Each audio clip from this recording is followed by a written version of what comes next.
Olá pessoal, a ideia desse vídeo é explicar um pouquinho para vocês como é que funciona o Wireshark. Né? O Wireshark é um sniffer de rede, como eu tinha comentado na aula anterior já. Ele serve para vocês capturarem pacotes que estão entrando e saindo na máquina onde ele está rodando. Então ele coloca a máquina no que a gente chama de modo promíscuo, ou seja, ele faz com que a máquina aceite todos os pacotes que chegam até a interface de rede dela e abre esses pacotes e apresente esses pacotes para vocês. Por que que isso é interessante? Porque, por padrão, né, o recebimento de pacotes, ele segue uma regra bem específica. Então, a máquina, digamos, ela tem seu endereço de rede ali, né, seu IP. Então, como é que é a regra quando um pacote chega na máquina? Né? Vamos assumir uma interface de rede wireless, né? Então, quando um computador envia um pacote via rede wireless, na verdade, todas as máquinas que fazem parte daquela rede, todas as máquinas, na verdade, todas as máquinas que têm uma interface wireless dentro da área de cobertura ao redor daquela máquina que enviou o pacote, recebem essa mensagem também. Porque não tem como ela direcionar essa informação, não são utilizadas antenas direcionais, né? Onde um pacote sai de uma máquina para outra, né?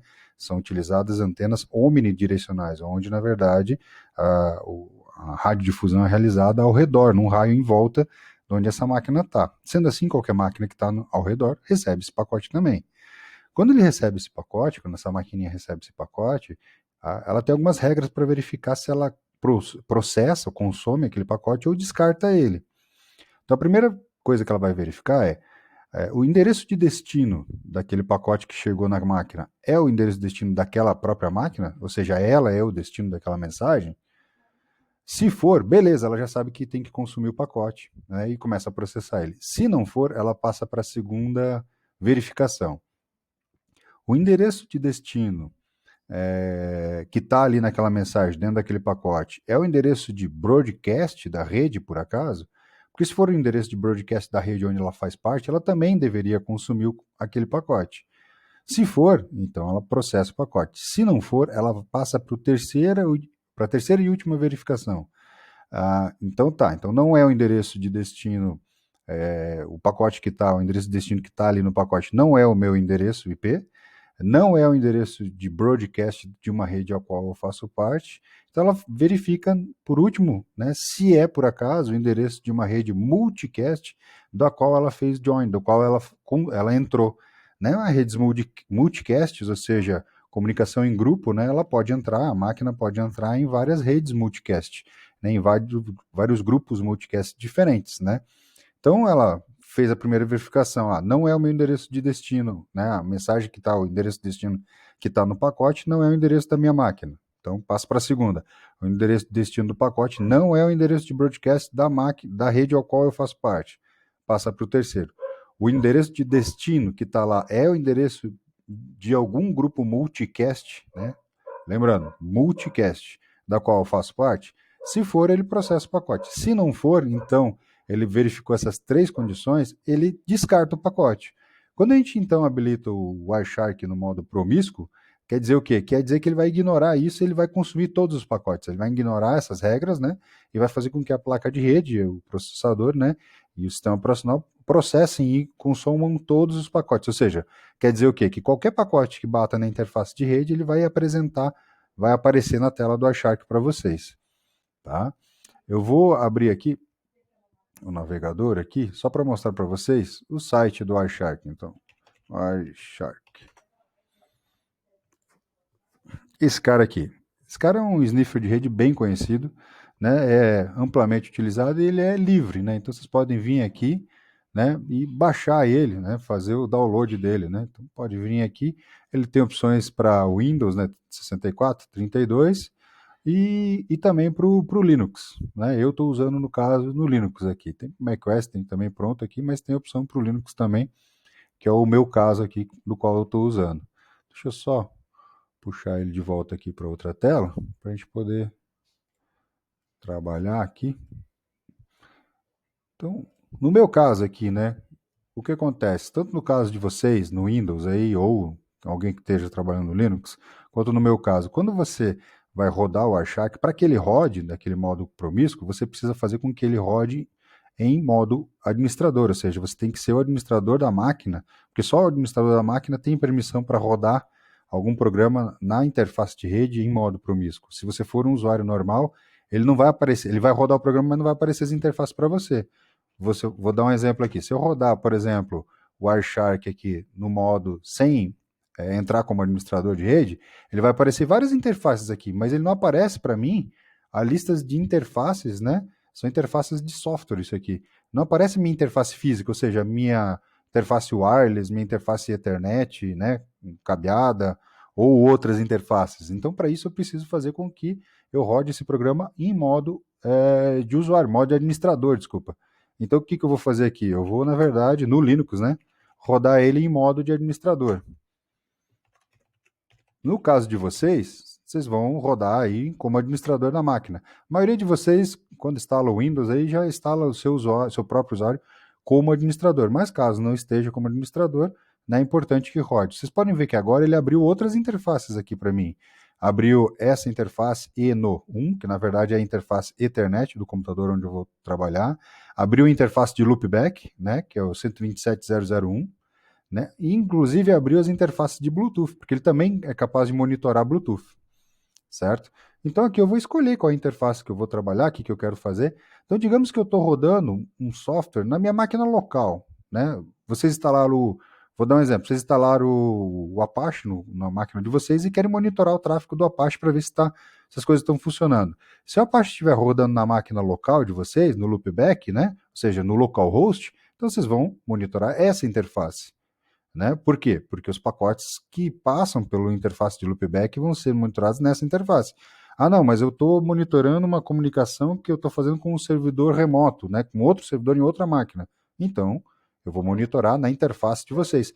No caso desse computador que eu estou, ele não tem wireless, ele é um desktop, mas no caso de vocês, provavelmente vai abrir mais uma interface aqui, que é a interface wireless. Então, vocês têm que saber aqui, têm que descobrir qual interface que vocês vão monitorar, né? Qual interface de rede que vocês estão utilizando para comunicar.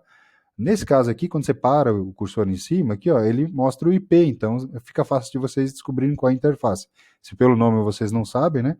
Pelo IP vocês conseguem descobrir aí se vocês estão na Wi-Fi, se vocês estão na Ethernet, caso vocês estejam ligados em múltiplas interfaces ao mesmo tempo.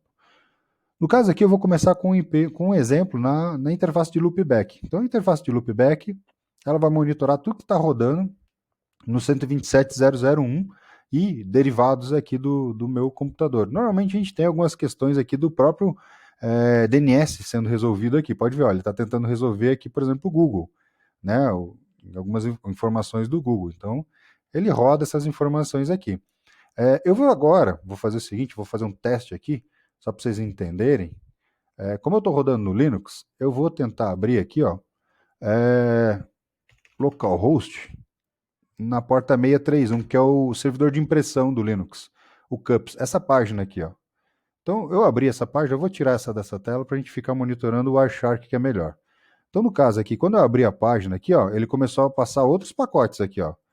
Aqui, então, eu já vou mostrar para vocês o que ele fez. Ele fez aqui, ó, ele acabou de rodar um handshake. Quando eu abri essa página aqui, né, nessa 631, o que ele fez aqui, ó? Então ele fez um handshake do TCP, olha aqui, ó. Então ele enviou o SYN, recebeu o SYN-ACK e enviou o ACK. Isso aqui é aquele handshake do TCP que o André já explicou para vocês. Quando vocês param o cursor em cima de um cada linha dessa é um pacote que foi transmitido, tá? Então, quando vocês param o cursor em cima de um pacote, por exemplo, escolhi aqui o 67, ele abre informações aqui, ó. Para cada pacote ele abre um conjunto de informações diferentes. Então, vou abrir aqui algumas informações. Aqui, ó, eu tenho, então, informação do frame, ou seja, está associado à camada de enlace. Tem informação do caso do protocolo que eu estou usando, no caso aqui é Ethernet, porque está na rede cabeada. Também associado à camada de enlace. Pode ver que ele tem endereço MAC aqui, ó, mas como é o endereço de loopback, ele está zerado. Né? Aqui eu já tenho informações da camada de rede, ou seja, o IP, né? Como eu estou rodando no loopback aqui, ele tem algumas informações, né? Então, origem e destino é o mesmo, né? Porque é loopback, né? E aqui na camada de transporte, ou seja, já é a parte do TCP aqui. Então, aqui eu posso verificar. Então, a porta de origem e a porta de destino. Então, ó, destino o que é? O meu IP, né? Que é o IP do loopback, IP de destino, mais a porta de destino. a porta de destino 631, que foi a do que eu abri. Mas quando eu abro o meu navegador, ele abre uma porta aleatória, uma porta dinâmica para mim trabalhar, né? Então, qual porta que ele abriu? A 46.070. Né? Então, eu estou comunicando do meu navegador na porta 46.070 para o meu servidor de impressão, né? Na mesma máquina, né? Na porta 631. Então, fazendo a comunicação de um programa com outro programa rodando na mesma máquina, com o mesmo endereço de rede. Né? E aqui eu posso ter outras informações do IP, do cabeçalho IP. Então, inclusive as flags, né? Então, ó, tem todas as flags, a flag que está setada é o SYN, que é o primeiro pacote para abrir a conexão, fazer o handshake do TCP. Então, aqui ele tem um resumo já para vocês. Então, qual que é a origem, qual que é o destino. Então, pode ver aqui que origem e destino é o mesmo, ou seja, eu estou comunicando, são duas aplicações na mesma máquina. Depois que eu envio o SYN, meu destino ali responde para mim o SYNAC, né? Então pode ver, ó, na porta 46.070 enviou para a porta 631 o SYN. A 631 respondeu para 46.070 o SYNAC, que é o servidor me respondendo o SYNAC. E eu respondi o ACK de volta. Ou seja, são os 3 pacotinhos que fazem o handshake triplo lá do TCP. Então vocês conseguiram monitorar aqui e eu tenho certeza então que a hora que eu abri o navegador, ele fez o handshake aqui com o meu servidor. Ele precisa abrir somente uma porta? Não, ele pode abrir mais de uma. Tanto é que aqui ele abriu, ó, o meu navegador ele abriu uma porta para comunicar com 631 na 46.070 e ele abriu uma segunda porta, ou seja, eu tenho 2 conexões abertas aqui ao mesmo tempo, né? Para o mesmo servidor, ou seja, 631 aqui, o Chrome abriu 2 conexões, quando eu abri essa porta padrão, esse site padrão, ele abriu 2 conexões ali.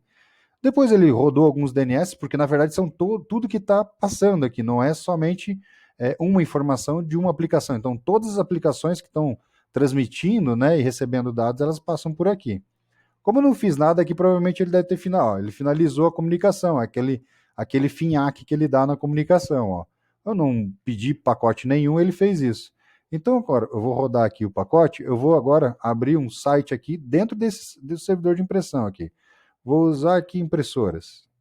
Vamos ver aqui. Ó. Então agora ele fez o handshake de novo triplo aqui, porque a conexão estava fechada, e agora ele fez uma solicitação, ó, de um site HTTP. E aqui nessa coluna ele vai dizendo quais são os protocolos. Então agora, além dessa informação aqui, eu também posso pegar aqui o HTTP, ou seja, a camada de aplicação. Então aqui, quando eu abro aqui, eu tenho as informações que foram transmitidas aqui no HTTP. Né? Todo o meu HTML está aqui dentro. Eu posso pegar as informações daqui de dentro. Ele está tudo aqui, ó. Então aqui eu tenho as informações em hexadecimal, né? E os dados propriamente ditos, todo o meu HTML decodificado aqui. Então, se isso aqui fosse, por exemplo, um site de login, usuário e senha, né? Então, o que ia acontecer? Eu teria pego a senha do usuário e o user, né? E o password dessa comunicação. Se eu estivesse acessando um servidor de e-mail sem qualquer tipo de criptografia. Então aqui a comunicação está em claro. Né? Não tem nenhum tipo de criptografia aqui nesse cara. Tanto é que vocês pegam aqui o protocolo e conseguem ter acesso a todas as informações, né? Além das flags e tudo.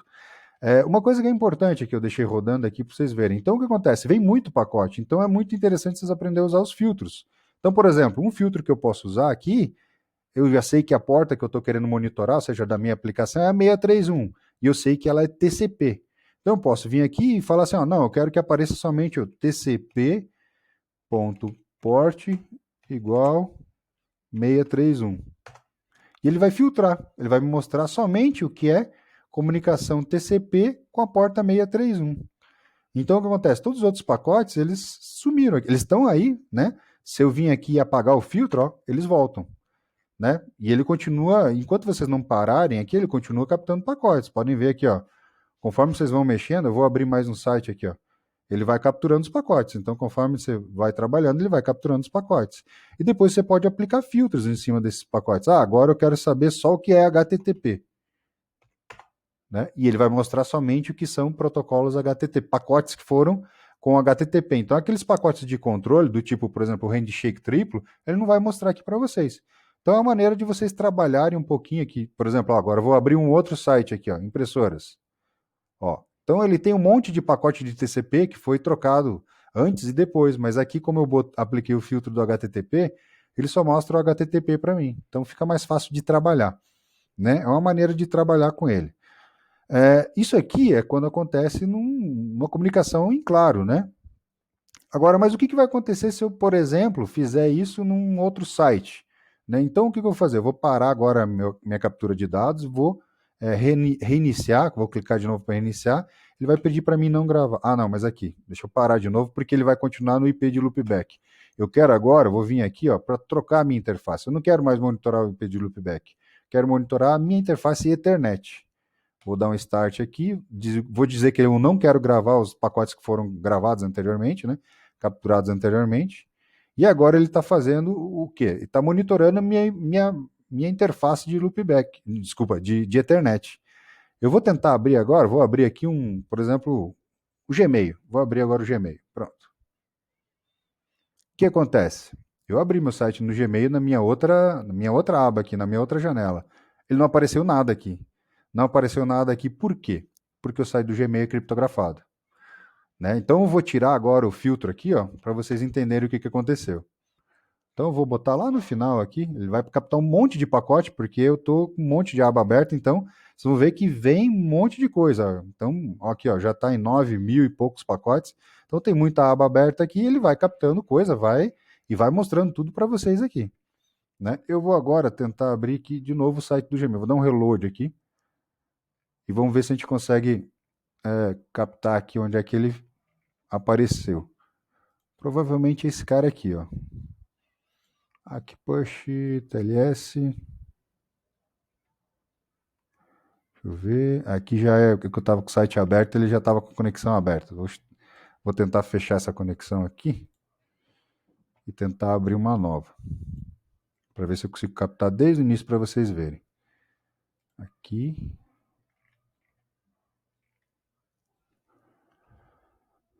Vamos ver.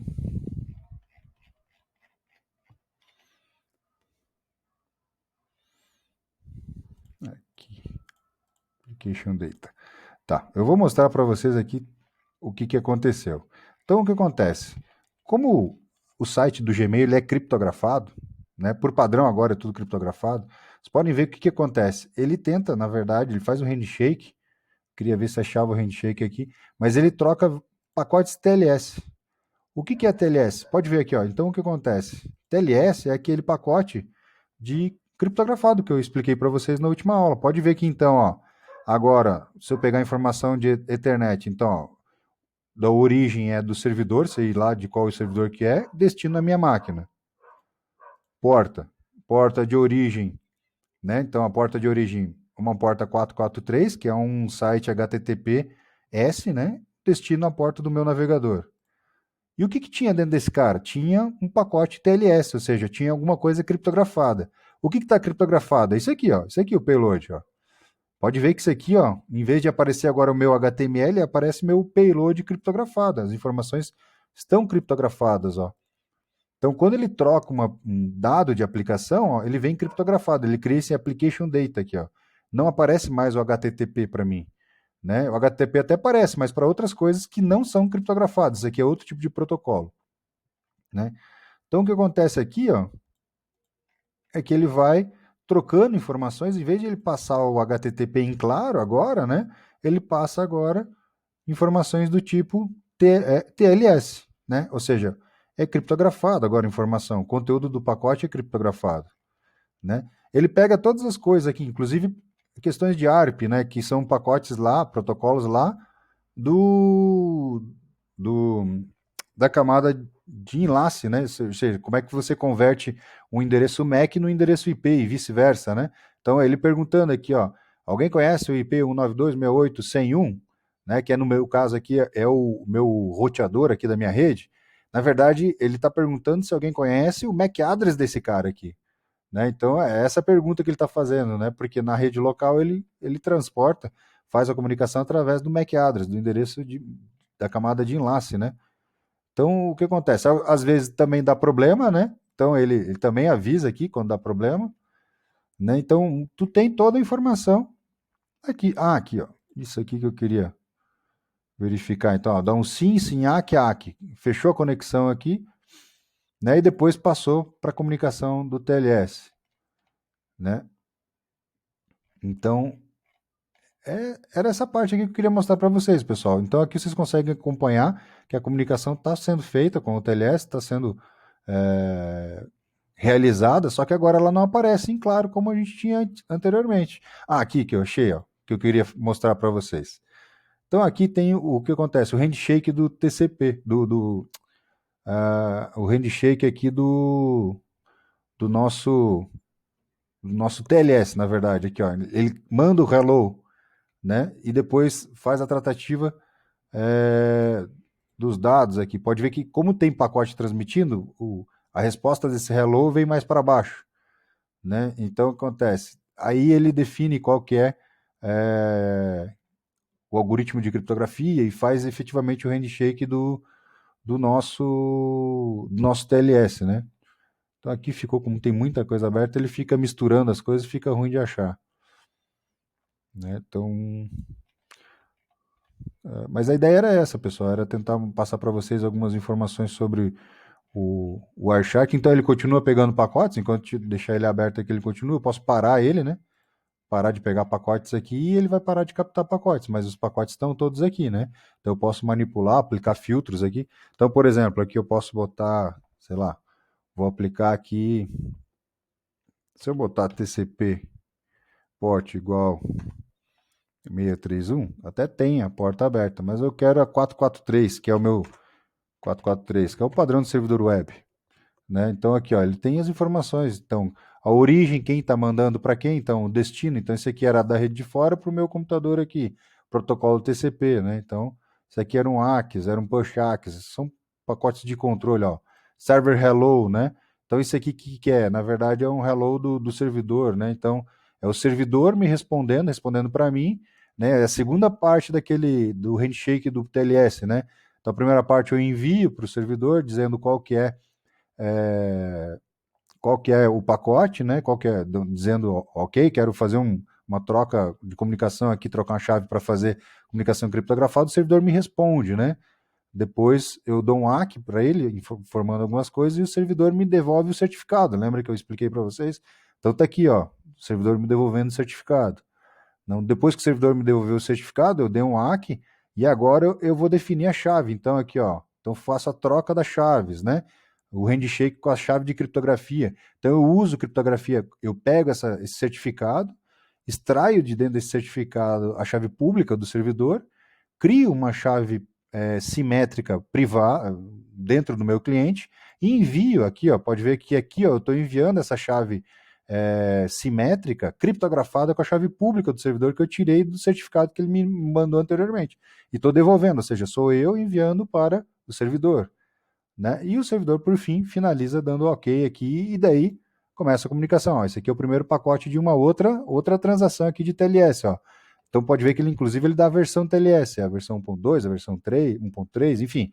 Ele, aqui vocês conseguem obter, né, várias informações do próprio pacote em si. Deixa eu parar aqui no. Onde é que ele estava aqui? No client aqui, ó. Então o que acontece? Ele vem aqui, vocês podem vir aqui, inclusive abrir aqui, ó, o handshake, ó. Então o que ele é? Do tipo client hello, tamanho do pacote, né? O que é o handshake, tipo de handshake, né? Versão TLS. Enfim, tem outras informações aqui que são associadas ao protocolo da camada de aplicação, nesse caso aqui do TLS, né? Para fazer a troca da chave. Certo, pessoal? Então, vocês podem brincar com outros filtros aqui. Se vocês não conseguirem mexer, não lembrarem do que é, vocês podem clicar. Deixa eu ver aqui. Acho que é aqui. Vocês podem ter tem uma opção aqui que ajuda vocês a criarem os filtros aqui. Agora, deixa eu lembrar aqui. Aqui, ó. Vocês podem auxiliar vocês aqui, nós são históricos, né? Preference. Aqui, ó. Vocês podem construir os filtros, talvez, né? Então fica mais fácil de repente de vocês trabalharem com os filtros. Mas conforme vocês vão preenchendo aqui, né? Por exemplo, vocês podem procurar lá na documentação dele, mas conforme vocês vão preenchendo, ele vai dando opções aqui para vocês. Então, isso aqui são históricos que eu usei. Mas ele, por exemplo, eu vou botar TCP. Então, ele traz todas as opções relacionadas ao TCP. Ah, não, mas eu quero agora monitorar pacote UDP. Então ele traz as opções de UDP para vocês. Não, mas eu quero associado ao pacote IP. Né? Então, que tipo de opção que eu tenho aqui relacionado ao pacote IP? Né? Eu posso monitorar somente IPv6 se eu quiser, ou eu posso setar, não, eu quero monitorar os pacotes IPs com endereço de destino, né, igual a tal coisa, ou com endereço, né, independente de ser destino ou origem, igual a tal coisa. Então, esses vão criando filtros aqui, né? Nesse caso aqui, ó, eu quero o IP que tem o endereço 192.0.21 e que não seja das portas 80 ou 25. Então, são outro tipo de filtro que foi criado para tentar achar e monitorar o fluxo de tráfego que vocês precisam para monitorar a aplicação que vocês estão tentando debugar. Isso aqui é muito utilizado, tá? Quando você faz uma aplicação que precisa se comunicar em rede e você não tem certeza se a comunicação está saindo criptografada, se está tudo certo. Então, ele serve para auxiliar no debug e verificar se realmente a implementação que vocês fizeram está ok. Vocês vão usar esse aplicativo aqui, tá? Esse software aqui para implementar os 3 programas que eu vou pedir para vocês na primeira avaliação. Certo, pessoal? Então, era isso. Um abraço.